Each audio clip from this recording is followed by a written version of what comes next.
तुम्हारे बाप का मुल्क नहीं है, ये हमारा मुल्क है। यहाँ पे 22 करोड़ लोग फैसले करेंगे। यहाँ पे फैसले आईन और कानून के मुताबिक होंगे। यहाँ पे किसी की मर्जी के मुताबिक फैसले नहीं होंगे।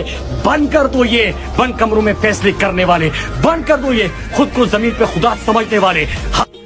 अरे क्या बात करते हैं आप मुराद साहब, ये इनके बाप का मुल्क है, किसमें जुर्रत हुई है 70 साल में इनसे सवाल पूछ सके। 1971 में शेख मुजीबुर रहमान जो 160 नशिस्तें जीत चुका था बंद कमरों के फैसलों में, उसके ऊपर रेड लाइन लगा दी गई और सिर्फ 80 सीटें जीतने वाले भुट्टो को वजीर आजम बनाने की जिद में इस मुल्क को 2 लख्त कर दिया गया। दुनिया ने देखा वो दर्दनाक मंजर जब पाकिस्तान का परचम लहराता हुआ बंगालियों के कदमों पे गिरा और फिर बंगालियों का परचम हवा में बुलंद हुआ। किस में जुर्रत हुई है ये सवाल पूछने के इनसे?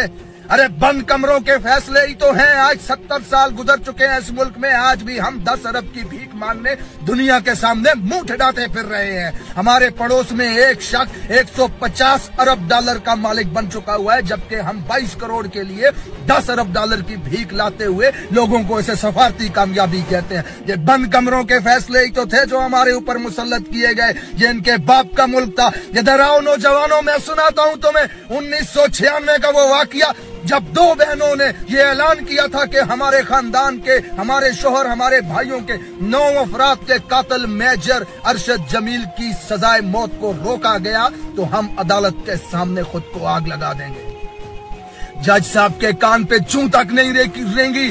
जस्टिस ऑफ सुप्रीम कोर्ट ने सजाए मौत को रोका और फिर पाकिस्तान की फिजा ने वो दर्दनाक मंजर देखा जब 2 बहनों ने खुद को आग लगाई, झुलस के मर गई उस आग में और उनके जिस्मों से उठता हुआ धुआं अदालत के अंदर जाके कमरे में जज के मुंह पे चपेड़े मार रहा था कि खुदा ने तुम्हें इस मुल्क में सबसे मुअज्जज और इज्जतदार और सबसे ताकतवर ओहदा दिया है, फिर किसके बूट की ताकत के नीचे लेटे हुए उसके मुंह को देख करके तुम फैसले करते हो इस मुल्क में। अरे अपने खानदान के 9 मकतूलों को इंसाफ देने के लिए 2 जवान बहनों को खुद को आग लगानी पड़ी।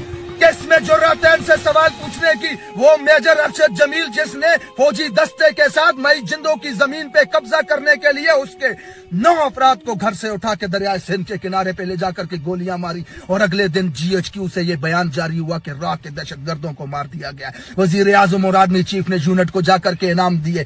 ये तो बाद में सहाफियों की तहकीकात से पता चला कि मेजर अरशद जमील वडेरे के साथ मिलकर मई जिंदों की जमीन पे कब्जा करने के लिए उसके घर के अफराद को अगवा करके के जाके कत्ल करता है। अरे कौन है इस मुल्क में इनसे सवाल पूछने वाला?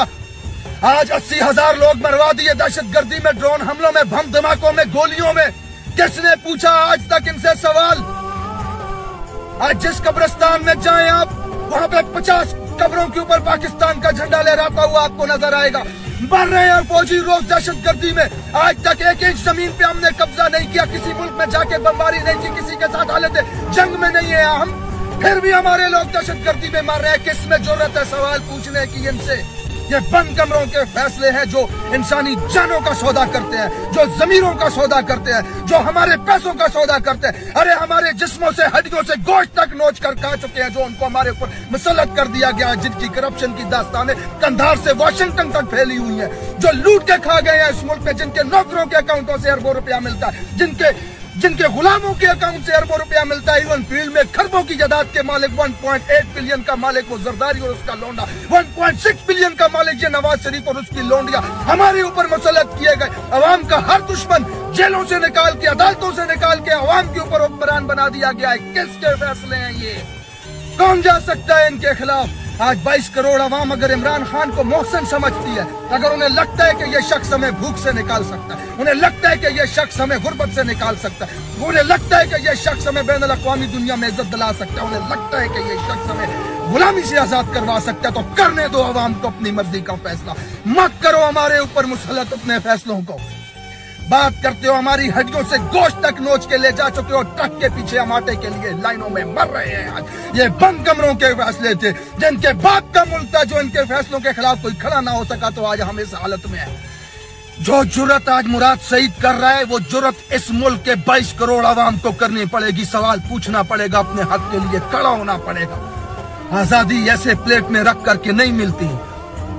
डर को छोड़ो, खौफ को छोड़ो, मेरे से ज्यादा मुहब्बे वतन कौन है? मुझसे ज्यादा अपनी कोच से मोहब्बत करने वाला कौन है? अरे कफन में लिपटी लाश जब घर पे आती है तो आंसू बहाते हुए ये कहते हैं फखर है हमारा बेटा शहीद हुआ, वतन पे होना चाहिए फखर। लेकिन ये सवाल पूछा करो, किसने हमारे बेटे को मारा? किस जंग में हमारा बेटा शहीद हुआ?